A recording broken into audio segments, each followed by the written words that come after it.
아들을 낳으리니 이름을 예수라 하라. 이는 그가 자기 백성을 그들의 죄에서 구원할 자이심이라 하니라. 전능하신 하나님, 지금까지 동행하여 주신 은혜를 감사드립니다. 오늘도 예배를 통해 말씀을 통해 하나님의 뜻을 발견하며 하나님의 손길을 경험하기 원합니다. 하나님과 영으로 교제하는 기쁨을 맛보게 하여 주옵소서. 혼란이 계속되는 대한민국의 안타까운 현실을 보며 기도합니다. 하나님이 다스려 주옵소서. 평안케 하여 주옵소서. 특별히 많은 이들이 경제적으로 고통을 받고 있습니다. 어렵더라도 믿음 잃지 않게 하시고 기도하며 난국을 잘 헤쳐나가는 지혜를 주옵소서. 예수님의 오심을 기다리는 이때에 우리 모두 빛과 소금임을, 향기이자 편지임을 기억하며 살아가게 하여 주옵소서. 함께 있지 못하고 객지에, 외국에, 군대에 나가 있는 성도들, 병상에 누운 환자들, 인터넷과 휴대전화로 세계 곳곳에서 기둥교회 예배에 동참하는 성도들 모두에게 임마누엘 되시는 하나님이 함께 계셔 주옵소서. 부족한 종이 말씀을 전합니다. 성령의 능력과 하늘의 지혜를 주옵소서. 예수님의 이름으로 기도하옵나이다. 아멘. 할렐루야. 건강하게 예배 자리에 오신 것을 감사합니다. 기둥교회에 오신 것, 또 기둥교회 예배에 인터넷으로, 휴대전화로, 또 페이스북으로 접속해서 예배에 동참하는 모든 분들 감사드립니다. 주 안에서 평안하시기를 축원합니다. 얼마 전 신문에 기분 좋은 기사가 났어요. 우리나라 신문사들이 이렇게 좀 반씩 했으면 좋겠어.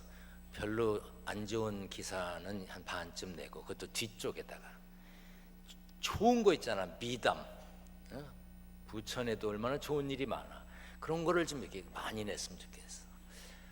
그래서 저는 요즘에 좋은 얘기가 안 나와서 신문 잘 안 보는데 아주 괜찮은 얘기가 하나 있었어요. 광주에서 사업을 하는 이상동이라는 분이 돈이 많았는지 현금을 1,300만 원을 쇼핑백에 담아 갖고 있다가 잃어버렸대요. 경찰에 물론 신고했겠지요. 그런데 찾지 못했습니다.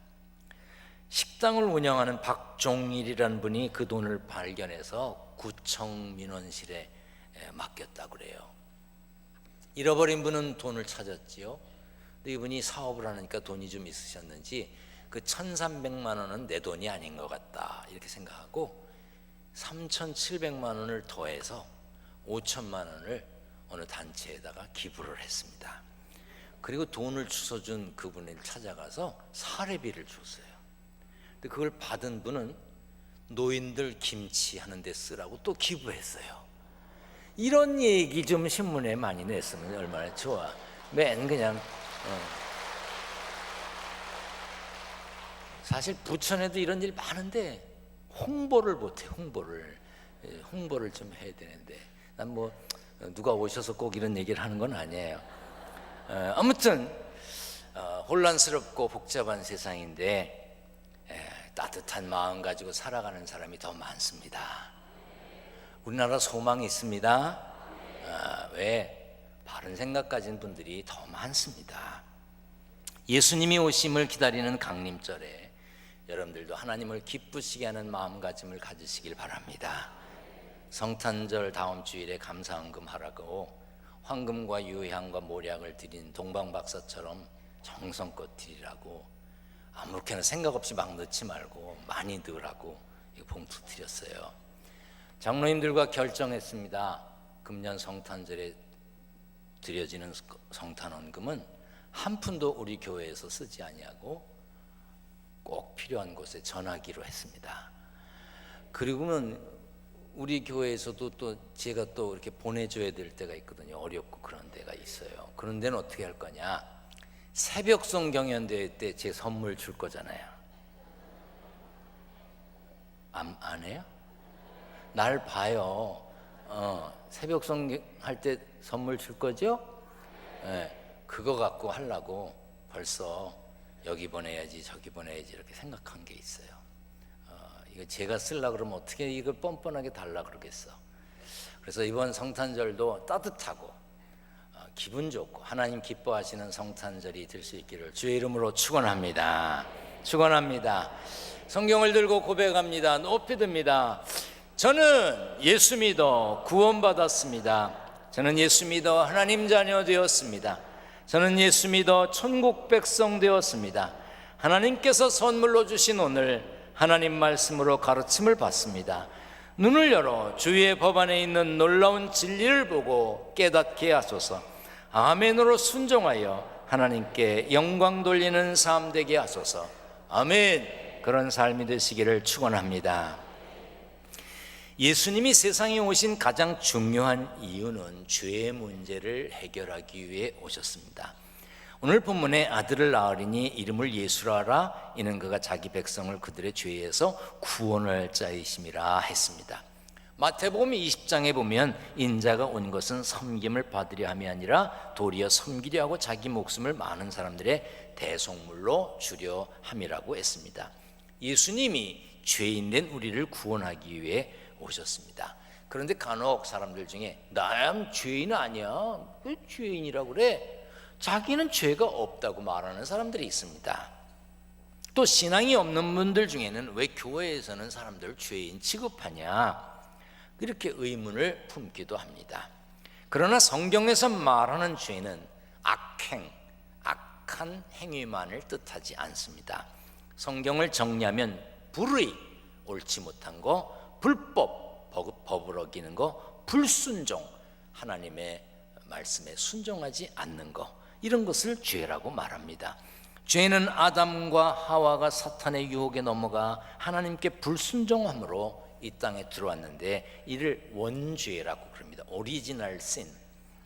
이 원죄는 아담의 후손들에게도 전가되었습니다. 그러므로 우리는 그 원죄를 가지고 있습니다. 우리 한번 다 같이 읽어보겠습니다. 그러므로 한 사람으로 말미암아 죄가 세상에 들어오고 죄로 말미암아 사망이 들어왔나니 이와 같이 모든 사람이 죄를 지었으므로 사망이 모든 사람에게 이르렀느니라 그랬어요. 모든 사람에게 죄가 있다는 거예요. 애기들 참 예쁘지요? 안 예뻐요? 애기들 예쁘죠? 애기가 안 예쁜 사람은 그건 사람이 아니야. 어떻게 애기가 안 예쁠 수가 있어요? 참 애기들 예뻐요. 천사가 따로 없습니다. 그런데 조금만 크면 감추어진 죄성이 드러납니다. 누가 가르쳐주지 않았는데도 싫어, 안 돼, 하지마, 내 거야 욕심을 부립니다. 어디서 배웠는지 못된 행동은 알아서 착착합니다. 제 손자가 이제 돌 지났는데 그 조그만 게 짜증을 내더라고. 깜짝 놀랐어요. 그러고 짜증을 내. 그걸 누가 가르쳐줬어? 애기들이 어떻죠? 조금 크면요 때리고 깨물고 뺏고 그래요. 이런 행동은 가르쳐주지도 않아도 잘합니다. 그런데 착하고 바른 행동은 하나하나 때마다 일마다 가르쳐야 합니다. 먹을 것을 주어가며 가르치고 칭찬해가며 가르치고 용돈을 주어가면서 순간순간 가르쳐야 됩니다. 세상에 사창가, 술집, 도박, 폭력, 사기, 절도, 음란 사이트 이런 거는요 가만히 놔둬도 어느 나라 어느 문화권에서는 순식간에 퍼집니다. 법으로 막고 단속을 해도요 기생충처럼 번져요. 그래서 이런 말이 있어요. 지옥길은 내리막길이기 때문에 사람들이 지옥 가기를 바라면 가만히 내버려두면 된대요. 어차피 내리막길이기 때문에. 사람 안에 있는 죄성이 무의식적으로 반자동적으로 죄를 짓게 만드는 것이지요. 이것이 모든 인간이 갖고 있는 죄성 원죄입니다. 그렇게 원죄를 가지고 태어난 인간은 죄를 지으면서 살아가지요. 이 스스로 짓는 죄를 자범죄라고 그래요. 원죄와 자범죄는 뿌리와 열매와 같습니다. 원죄라고 하는 뿌리가 있기 때문에 자범죄를 저지르는 거예요. 그래서 로마서 3장 10절에 기록된 바 의인은 없나니 하나도 없다고 그랬습니다. 결국 죄로 인해 인간은 하나님과 분리되고 양심이 타락하고 마음의 평강을 잃고 고통을 당하게 됩니다. 영적으로 눈이 멀어 진리와 선한 것들을 받아들이지 못합니다. 그래서 하나님의 나라를 유업으로 받을 수 없게 되고 결국 심판을 받아 멸망하게 됩니다. 그래서 하나님은 우리를 죄에서 구원하시기 위해 예수님을 이 땅에 보내신 겁니다. 우리에게 참 소망이 되는 말씀이 요한복음 3장에 있습니다. 다 같이 읽어보겠습니다. 하나님이 세상을 이처럼 사랑하사 독생자를 주셨으니 이는 그를 믿는 자마다 멸망하지 않고 영생을 얻게 하려 하심이라. 하나님이 그 아들을 세상에 보내신 것은 세상을 심판하려 하심이 아니요 그로 말미암아 세상이 구원을 받게 하려 하심이라. 이것이 우리가 믿는 복음입니다. 그래서 우리가 성탄절을 기다리는 거지요. 예수님이 태어나셨을 때 천사가 이렇게 찬송했습니다. 지극히 높은 곳에서는 하나님께 영광이요 땅에서는 하나님이 기뻐하시는 사람들 중에 평화로다. 여기서 말하는 평화는 단순히 근심이나 고통이 없는 평온하고 화목한 상태만을 말하는 게 아닙니다.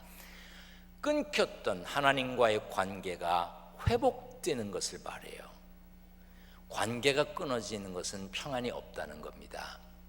여러분, 가정에서 식구들도 관계가 잘 돼야 평안한 겁니다. 부부간에도 관계가 끊어지면요 평안이 깨집니다. 평안이 깨지면 관계를 끊죠. 그래서 엄마가 아버지한테 식사하세요 그러다가 관계를 끊으려고 하면 어떻게 말합니까? 예, 네 애비 밥 먹으라 그래라. 그건 관계가 끊어졌다는 거예요. 관계가 끊어지면 평안이 깨진 겁니다. 하나님과 우리와의 관계가 깨어졌었는데, 그래서 평안하지 못했었는데 평안이 회복됐다는 것을 말하는 거예요. 예수님의 나심으로 또한 우리를 속박했던 죄로부터 자유함을 얻었다는 뜻입니다. 그래서 평화의 왕으로 오신 예수님을 믿어야 하는 것이고 참 진리이신 예수님을 전해야 하는 것입니다. 감사한 것은 죄는 회개함으로 사함받을 수 있다는 거예요. 이사야 1장에 너희 죄가 주홍 같을지라도 눈과 같이 희어질 것이요 진홍같이 붉을지라도 양털같이 희게 되리라. 요한일서에 보면 만일 우리가 우리 죄를 자백하면 그는 미쁘시고 의로우사 우리 죄를 사하시며 우리를 모든 불의에서 깨끗게 하실 것이라고 했습니다. 하나님은 용서하시는 분이십니다. 그래서 우리가 오늘 예배 드릴 수 있는 것이고 우리가 감사하는 것이죠. 따라서 합니다. 하나님은 용서하는 분이시다. 용서하시니까 우리가 여기 나와 있는 것이죠. 그러므로 하나님께 용서받았다는 사실에 우리가 감사할 뿐 아니라 다른 사람도 용서하면서 살아야 됩니다. 에베소서 4장 32절에 서로 용서하기를 하나님이 그리스도 안에서 너희를 용서하심과 같이 하라고 그랬어요. 골로새서에도 보면 누가 누구에게 불만이 있거든 서로 용납하되 피차 용서하되 주께서 너희를 용서하신 것 같이 너희도 그리하라 그랬어. 베드로는 예수님께 물었습니다. 주의 형제가 내게 죄를 범하면 몇 번이나 용서해 주면 됩니까? 7번 하면 됩니까? 그때 예수님이 대답합니다. 내게 이르노는 7번뿐 아니라 7번을 70번까지라도 해라. 끝없이 용서하라는 뜻입니다. 몇 번만 하면 됩니까? 그러면 우리요 지금 여기 앉아있지도 못해. 여기 엄마들 애들을 키우면서 말해. 너 한 번만 더 그러면 너 가만 안 둔다 그랬어. 그랬어요? 그 다음에 또 한 번 어떻게 해? 너 다시 한 번만 하면 가만 안 둔다. 그 가만 안 뒀기 때문에 여기 있는 거잖아 지금 다. 가만 안 뒀으면 큰일 날 뻔했지. 하나님이 우리를 향한 사랑도 끝없는 용서의 사랑이에요. 예수님이 하신 말씀도 몇 번이 아니라 끝없이 용서하라는 겁니다. 그러면서 예수님이 한 가지 비유를 말씀하셨습니다. 10,000달란트 빚진 자와 100데나리온 빚진 자에 대한 이야기입니다. 한 사람이 임금에게 10,000달란트의 빚을 졌습니다. 갚을 길이 없어요. 임금이 갚으라 그랬습니다. 어떻게 갚아? 못 갚으니까 임금이 뭐라 그랬냐면 재산을 다 팔고 가족까지도 다 팔아서 갚으라 그랬어요. 그러니까 뭐 싹싹 빕니다. 잘못했다 그러고 뭐 용서해달라 그러고 빌어요. 임금이 불쌍해서 10,000달란트를 탕감해 주었습니다. 그 10,000달란트를 안 갚아도 되게 돼서 이제 기쁜 마음으로 나오는데 자기한테 100데나리온 빚진 친구를 만났어. 그 친구 멱살을 틀어쥐고 이놈아 갚아라. 그리고 못 갚게 되니까 그 친구를 감옥에 쳐넣었어요. 이 얘기를 전해 들은 임금이 야, 너 어떻게 그렇게 할 수가 있냐? 이 약한 종아, 나는 너에게 그 큰 빚을 다 탕감해 주었는데 내가 너를 불쌍히 여긴 것처럼 너도 네 친구를 불쌍히 여겨야지. 어떻게 그 친구를 또 감옥에 넣느냐? 화가 난 임금이 그 사람도 다시 감옥에 넣었습니다. 여기까지만 얘기하면 뭐 그런 얘기가 있나 보다 이렇게 생각됩니다. 이럴 때 그 화폐의 가치를 우리가 환산해 봐야 됩니다. 여기서 말하는 10,000달란트는요, 그냥 우리들이 생각하는 것처럼 어마어마한 돈이에요. 그냥 머리로 계산할 수 있는 돈이 아니에요. 굳이 계산해 보면 1데나리온은 당시 노동자 하루의 품삯입니다. 제가 물어보니까 기술이 있고 좀 잘 버는 분은 하루 일당을 10만 원 넘게 받는 분도 계시다고 그러더라고요. 근데 5만 원 정도 받는 분들도 많으시대요. 청년들 아르바이트 하는데 시급이 얼마냐 그러니까 6,300원 정도 받는데 요즘에 6,300원. 그럼 아르바이트 하는 학생들이 10시간을 아르바이트 해도 63,000원이에요. 63,000원 아르바이트 하는 10시간을 아르바이트 하는 학생이 몇이나 되겠어요. 그러니까 1데나리온 노동자 하루 품삯을 한 7만 원으로 계산하자고요. 7만 원. 그랬을 때 100데나리온이면 700만 원이야. 그런데 1달란트가 얼마냐? 6,000데나리온이에요. 6,000명이 하루 일하면 받는 일당이 1달란트야. 그러니까 1달란트를 6,000명의 일당으로 계산하니까 7만 원씩 하면 4억 2천만 원쯤 됩니다. 그런데 그게 10,000달란트야. 4억 2천만 원 곱하기 만 얼마? 산수를 빨리 해봐요. 4조 2천억 원이야. 4조 2천억 원. 여러분들은 돈이 많아서 4조 2천억 원 그건 뭐 껌값이라 별 반응도 없는 것 같아요. 난 4조 2천억을 구경이라도 해봤으면 좋겠어. 그럼 생각해 보세요. 임금에게 4조 2천억 원의 빚을 못 갚아서 살려달라고 애원을 했어. 임금이 탕감을 해줬어요. 근데 4조 2천억 원을 탕감받은 사람이 나오다가 자기한테 700만 원 빚진 친구를 멱살을 틀어주고 너 이놈아 안 갚아? 그렇다고 감옥에 쳐넣었다는 거예요. 예수님의 이 말씀은 우리가 그만큼 하나님 앞에 큰 죄를 범했는데 그 죄를 용서받았는데 우리가 탕감받았는데 10,000달란트의 값의 그 빚을 그 죄를 해결할 우리가 방법이 있었냐 이 말이에요. 없었어요. 에베소서 2장에 보면 긍휼이 풍성하신 하나님이 우리를 사랑하신 그 큰 사랑을 인하여 허물로 죽은 우리를 그리스도와 함께 살리셨고 너희는 은혜로 구원받은 것이야. 우리가 하나님의 은혜로 구원받은 거야. 뭘 해서가 아니야. 값을 치러서가 아니야. 임금이 10,000달란트 빚진 사람을 그냥 은혜를 베푼 거잖아요. 그래서 우리가 감사하고 살아야 되는 것이고, 그래서 이웃에게 용서해 줄 수 있어야 합니다. 나는 10,000달란트짜리를 탕감받았는데 700만 원 용서 못하고 그걸 감옥에 넣어야 되겠냐 이 말이에요. 사람은 누구나 많은 사람과 얽혀 삽니다. 그러다 보면 상처를 주기도 하고 받기도 하지요. 속상하게 하기도 하고 속상함을 당하기도 합니다. 그런데 보통 사람은 상처를 준 것은 기억 못해. 자기가 상처 받은 것만 기억합니다. 그 상처는 결국 미움이 되고 증오와 복수심으로 자라게 됩니다. 내 마음을 아프게 한 사람, 내게 상처 준 사람, 내게 손해를 끼친 사람, 그런 사람을 용서하는 거 쉽지 않습니다. 쉽지 않으니까 예수님이 하라 그런 거예요. 쉬우면 뭐 하려고 성경에 나와 있겠어요. 생각과 말로는 용서했어. 아이, 네, 다 용서했습니다. 그런데 그 사람 목소리 들으면 성질나. 그 사람 얼굴 보면 그냥 화가 치밀어. 그건 완전한 용서를 한 게 아니지요. 그만큼 용서가 어렵습니다. 그래서 용서할 마음을 달라고 기도해야 되는 거예요. 기도하시길 바랍니다. 용서는요, 자기 자신을 위해 기도하는 게 아니에요. 아니, 그 사람을 위해 하는 게 아니에요. 자기 자신을 위해 하는 거예요. 그 사람이 불쌍해서 하는 게 아니에요. 용서하지 못하면 내가 손해볼 것이기 때문에 하는 겁니다. 하나님께 10,000달란트 탕감받은 은혜를 기억하며 100데나리온의 상처를 준 사람의 멱살을 놓아줄 수 있어야 돼. 그래, 놔준다. 용서받았으니 용서하는 거, 구원받았으니 용서하는 거, 그것이 성경의 가르침입니다.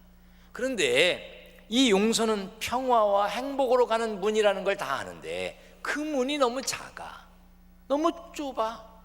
그래서 평화와 행복으로 들어가는 용서의 문을 통과하려면 나를 구부려야 돼. 내가 작아져야 그 용서의 문을 들어갈 수가 있습니다. 그런데 간혹 내가 용서해 줘도요, 상대방이 받아들이지 않을 때가 있어요. 나는 용서했는데 그 인간이 안 받아. 그거 어떻게 해?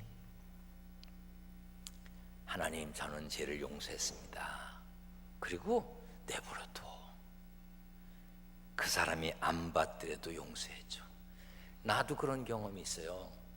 내가 용서해줬는데 안 받아들여. 아이고, 왼수 따로 없어. 그래서 그냥 속으로 그랬어요. 그래, 그대로 살아라. 어떡하냐. 그거 어떡하겠어요. 그래도 용서해야 돼. 왜? 원한의 소용돌이에 빠져들어가지 않기 위해서 내가 용서해야 돼요. 넬슨 만델라라고 하는 사람이 있죠. 남아프리카 공화국의 대통령을 지낸 분이에요. 훌륭한 어른이지요. 그분이 이런 말을 했어요. 원한은 스스로 독약을 마시고 적이 죽기를 바라는 것과 같다. 내 마음에 미움을 품고 원한을 품는 것은요, 내 마음에 독을 심고 저놈이 죽었으면 그러는 것과 같다는 거예요. 얼마나 무섭습니까? 미움과 원한은 결국 자신을 파괴할 뿐입니다. 예수님은 죄가 없으신 분이시잖아요. 그런데도 우리 죄를 사하시기 위해서 사람의 몸으로 이 땅에 오셨습니다. 다음 주일이면 성탄절입니다. 금년 얼마 남지 않았습니다. 이 해가 가기 전에 털어버려야 될 것 다 털고 기쁨으로 성탄을 맞고 감사함으로 한 해를 보내고 새해를 맞으시길 바랍니다. 여러분에게 상처 준 사람, 마음을 힘들게 한 사람, 손해보게 한 사람 분명히 있을 거예요. 저도 있습니다. 정말 있습니다. 제 마음을 상하게 하고 근심하게 하고 한숨 짓게 한 사람이 있습니다. 그래도 용서해야 됩니다. 혹 여러분 중에 제가 잘못해서 마음에 상처를 받은 분 계십니까? 용서해 주세요. 진심으로 말씀드립니다. 어떤 분이 제게 얘기하더라고요. 비 오는 날 어떤 분이 우산을 펴고 나가면서 인사했는데 안 받으셨네요. 2016년에 비가 얼마나 많이 왔어. 그런데 어느 비 오는 날 우산을 펴고 나가면서 나한테 인사를 했는데 내가 안 받았다는 거예요. 그래서 그 말을 전해 들은 분이 에이 아무리 안 받았겠어 못 보셨겠지. 한 번이면 그럴 수 있다고 생각했다는 거예요. 3번을 연속 그랬대. 잘못했습니다. 4번은 아니잖아. 용서해 주세요. 아무렴 입구에 서서 인사하는데 그걸 안 받았겠어 일부러? 비 오는 날 그분 용서해 주세요. 마태복음 18장에 이런 말씀이 있습니다. 같이 읽겠습니다. 너희가 각각 마음으로부터 형제를 용서하지 않냐면 나의 하늘 아버지께서도 너희에게 이와 같이 하시리라. 얼마 남지 않았습니다. 용서하고 다 털으세요. 가슴 속에 담아둔 미움, 증오 팍 떼놓으세요. 제가 사무실에서 설교 준비하면서 저 혼자 이거 몇 번 했어요. 내 속에 있는 것도 다 꺼내서. 어린아이 같아요. 천국 간다 그랬잖아요. 합시다. 손 들어요. 가슴에 끄집어내. 다 볼 걸 다 먹고 다 움켜쥐고 버려요. 제가 이렇게 설교했는데 오늘 설교 듣고 용서하지 않으면 선을 행할 줄 알고도 행치 않는 것이 죄라고 그랬어요. 모든 것을 떨쳐버리고 기쁜 성탄절, 멋있는 송구영신을 보내는 복된 성도들이 되시기를 축원합니다. 전능하신 하나님 감사합니다. 우리를 이 땅에 살게 하신 것 감사합니다. 아버지 하나님, 자신의 마음속에 닫은 미움, 증오, 원한 등의 모든 죄를 떨어버리게 하여 주옵소서. 선을 행할 줄 알고도 행치 않는 어리석은 자가 아니라 선을 행하는 하늘 백성 되게 하여 주옵소서. 땀 흘려 일하여 얻은 소득을 구별하여 드리려 합니다. 11조, 감사헌금, 건축헌금, 선교헌금, 일천번제물 여러 가지 제목으로 드리는 예물을 하나님 받아 주시옵소서.